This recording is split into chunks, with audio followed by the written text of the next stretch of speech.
वाल्मीकि रामायण से जुड़े 32 रहस्य।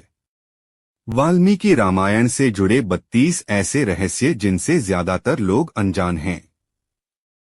दोस्तों, बहुत ही कम लोग जानते हैं कि श्री रामचरितमानस और रामायण में कुछ कुछ बातें बिल्कुल अलग अलग हैं, जबकि कुछ बातें ऐसी हैं जिनका वर्णन केवल वाल्मीकि कृत रामायण में ही लिखी गई है। भगवान राम को समर्पित 2 ग्रंथ मुख्यतः लिखे गए हैं। भारत में मुख्य रूप से 3 रामायण लोकप्रिय हैं। अध्यात्म रामायण, जो रामायण का सबसे पुराना संस्करण है, दूसरा वाल्मीकि रामायण और तीसरा रामचरितमानस। रामायण की प्रचलित कथाएं सभी जानते हैं, लेकिन रामायण से जुड़े कई ऐसे दिलचस्प प्रकरण और तथ्य हैं जो एक रहस्य हैं और जिनके बारे में बहुत कम लोगों को जानकारी है। आज इस लेख में हम आपको वाल्मीकि कृत रामायण की कुछ ऐसी ही बातों के बारे में बताएंगे, आपके सामने रामायण से जुड़े ऐसे ही कुछ रहस्यों बारे में। एक तुलसीदास द्वारा श्री रामचरितमानस में वर्णन है कि भगवान श्री राम ने सीता स्वयंवर में शिव धनुष को उठाया और प्रत्यंचा चढ़ाते समय वह टूट गया, जबकि वाल्मीकि द्वारा रचित रामायण में सीता स्वयंवर का वर्णन नहीं है। रामायण के अनुसार भगवान राम व लक्ष्मण ऋषि विश्वामित्र के साथ मिथिला पहुंचे थे। विश्वामित्र ने ही राजा जनक से श्री राम को वह शिवधनुष दिखाने के लिए कहा। तब भगवान श्री राम ने खेल ही खेल में उस धनुष को उठा लिया और प्रत्यंचा चढ़ाते समय वह टूट गया। राजा जनक ने यह प्रण किया था कि जो भी इस शिव धनुष को उठा लेगा उसी से वे अपनी पुत्री सीता का विवाह कर देंगे। 2 रामायण के अनुसार पुत्र न होने के कारण राजा दशरथ ने ऋष्यशृंग ऋषि पुत्र कामना के लिए पुत्र कामेष्टि यज्ञ करवाया था। जिस स्थान पर यह यज्ञ हुआ था वह अयोध्या से लगभग 39 किमी पूर्व में था।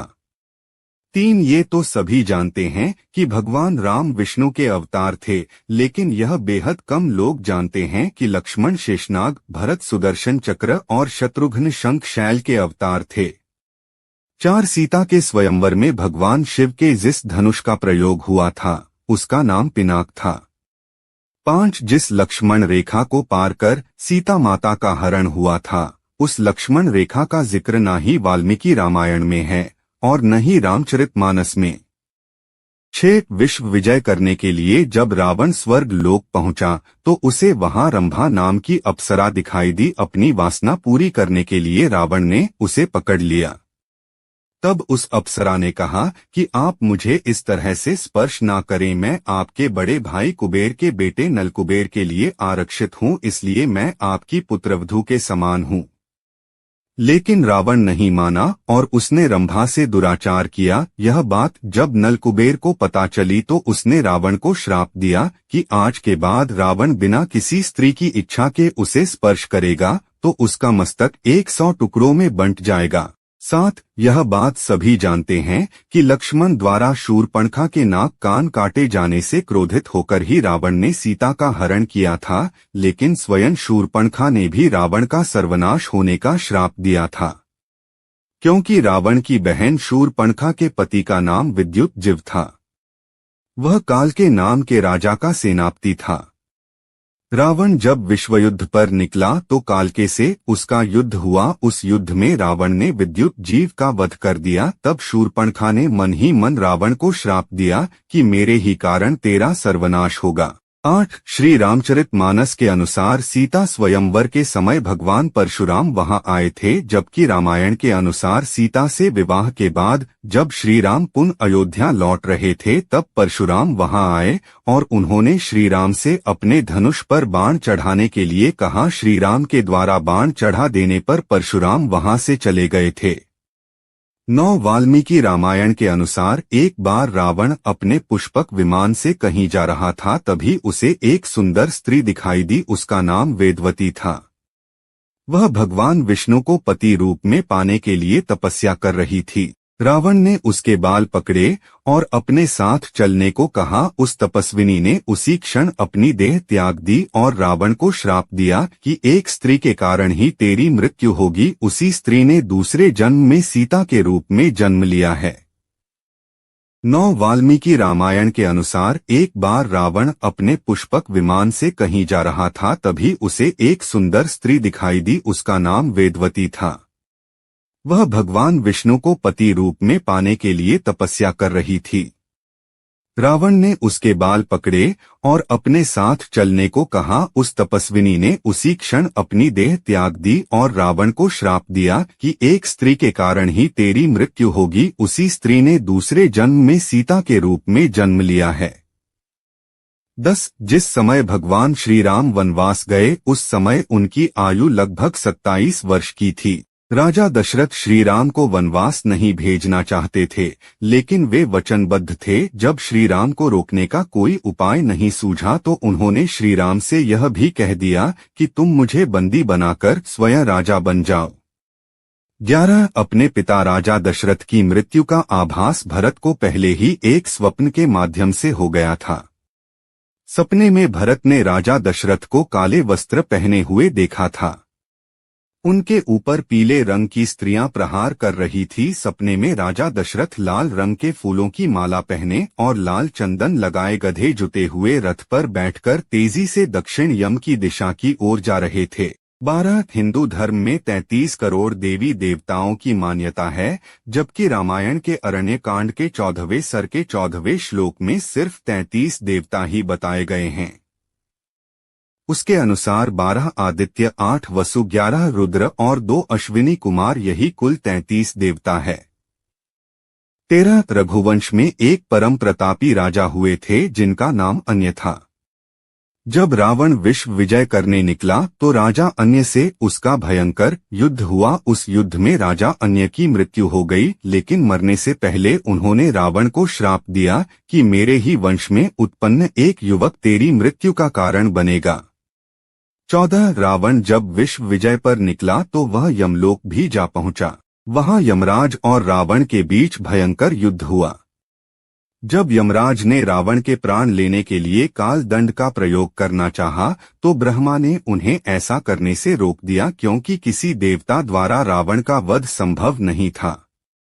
15 सीता हरण करते समय जटायु नामक गिद्ध ने रावण को रोकने का प्रयास किया था। रामायण के अनुसार जटायु के पिता अरुण बताए गए हैं। यह अरुण ही भगवान सूर्य देव के रथ के सारथी हैं। 16 जिस दिन रावण सीता का हरण कर अपनी अशोक वाटिका में लाया, उसी रात को भगवान ब्रह्मा के कहने पर देवराज इंद्र माता सीता के लिए खीर लेकर आए। पहले देवराज ने अशोक वाटिका में उपस्थित सभी राक्षसों को मोहित कर सुला दिया। उसके बाद माता सीता को खीर अर्पित की, जिसके खाने से सीता की भूख प्यास शांत हो गई। 17 जब भगवान राम और लक्ष्मण वन में सीता की खोज कर रहे थे, उस समय कबंध नामक राक्षस का राम लक्ष्मण ने वध कर दिया। वास्तव में कबंध एक श्राप के कारण ऐसा हो गया था। जब श्री राम ने उसके शरीर को अग्नि के हवाले किया तो वह श्राप से मुक्त हो गया। कबंध ने ही श्री राम को सुग्रीव से मित्रता करने के लिए कहा था। 18 श्री रामचरितमानस के अनुसार समुद्र ने लंका जाने के लिए रास्ता नहीं दिया तो लक्ष्मण बहुत क्रोधित हो गए थे, जबकि वाल्मीकि रामायण में वर्णन है कि लक्ष्मण नहीं बल्कि भगवान श्री राम समुद्र पर क्रोधित हुए थे और उन्होंने समुद्र को सुखा देने वाले बाण भी छोड़ दिए थे। तब लक्ष्मण व अन्य लोगों ने भगवान श्री राम को समझाया था। 19 सभी जानते हैं कि समुद्र पर पुल का निर्माण नल और नील नामक वानरों ने किया था, क्योंकि उसे श्राप मिला था कि उसके द्वारा पानी में फेंकी गई वस्तु पानी में डूबेगी नहीं।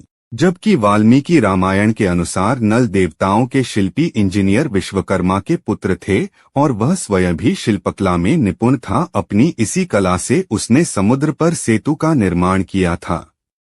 20 रामायण के अनुसार समुद्र पर पुल बनाने में 5 दिन का समय लगा। पहले दिन वानरों ने 14 योजन, दूसरे दिन 20 योजन, तीसरे दिन 21 योजन, चौथे दिन 22 योजन और 5वें दिन 23 योजन पुल बनाया था।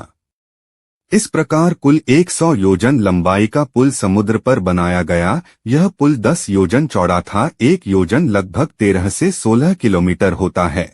21 एक बार रावण जब भगवान शंकर से मिलने कैलाश गया, वहां उसने नंदी जी को देखकर उनके स्वरूप की हंसी उड़ाई और उन्हें बंदर के समान मुख वाला कहा। तब नंदी जी ने रावण को श्राप दिया कि बंदरों के कारण ही तेरा सर्वनाश होगा।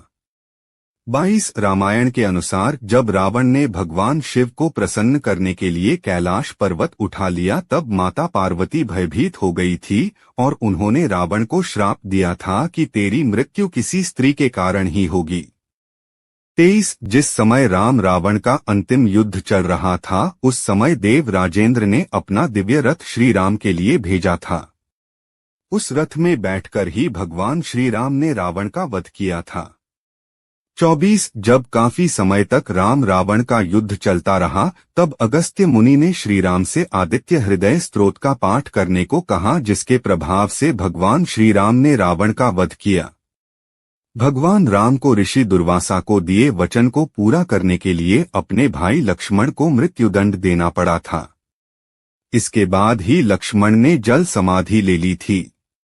25 रामायण के अनुसार रावण जिस सोने की लंका में रहता था, वह लंका पहले रावण के भाई कुबेर की थी। जब रावण ने विश्व विजय पर निकला, तो उसने अपने भाई कुबेर को हराकर सोने की लंका तथा पुष्पक विमान पर अपना कब्जा कर लिया।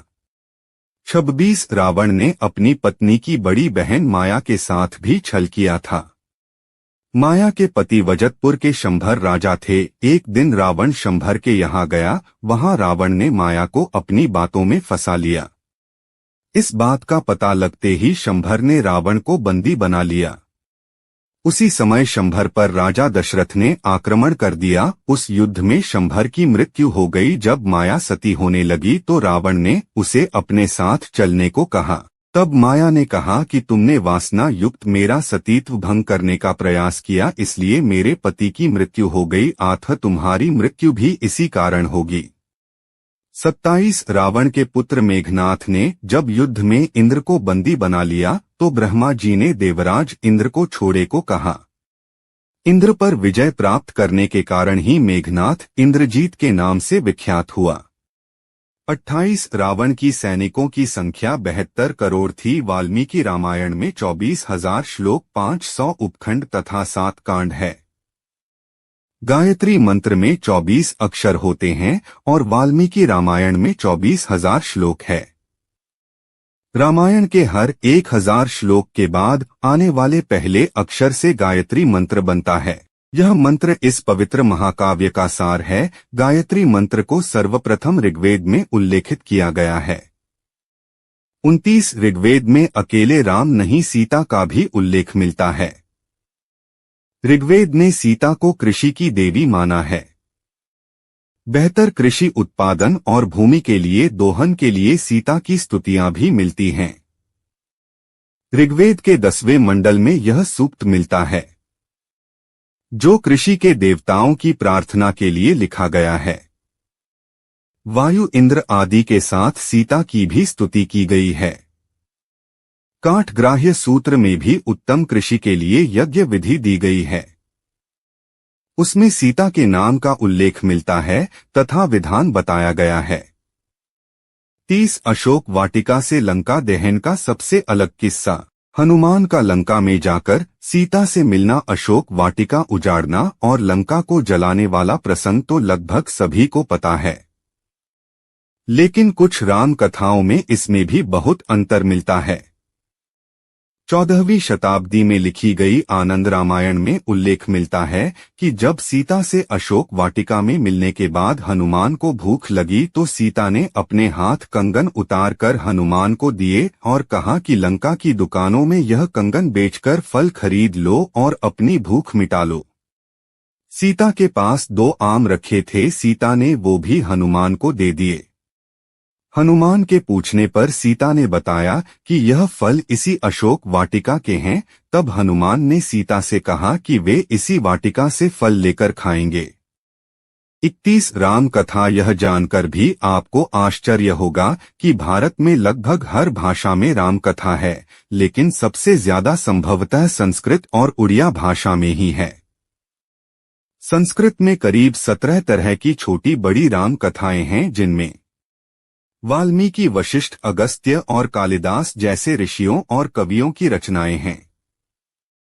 वहीं उड़िया भाषा में करीब 14 तरह की अलग अलग राम कथाएं हैं। सभी के कथानक मूलतः वाल्मीकि रामायण से ही प्रेरित है। 32 राम और उनके भाइयों के अलावा राजा दशरथ एक पुत्री के भी पिता थे। श्री राम के माता पिता एवं भाइयों के बारे में तो प्रायः सभी जानते हैं, लेकिन बहुत कम लोगों को यह मालूम है कि राम की एक बहन भी थी जिनका नाम शांता था। वे आयु में चारों भाइयों से काफी बड़ी थी। दोस्तों, आज की हमारी वीडियो आपको कैसी लगी हमें कमेंट करके जरूर बताएं। अगर आपको हमारी वीडियो अच्छी लगी हो तो कमेंट बॉक्स में जय श्री राम जरूर लिखें और हमारे चैनल कथा कहानी को सब्सक्राइब जरूर करें। भगवान राम आप सब पर सदैव अपनी कृपा बनाए रखें। वीडियो के अंत तक बने रहने के लिए आपका धन्यवाद।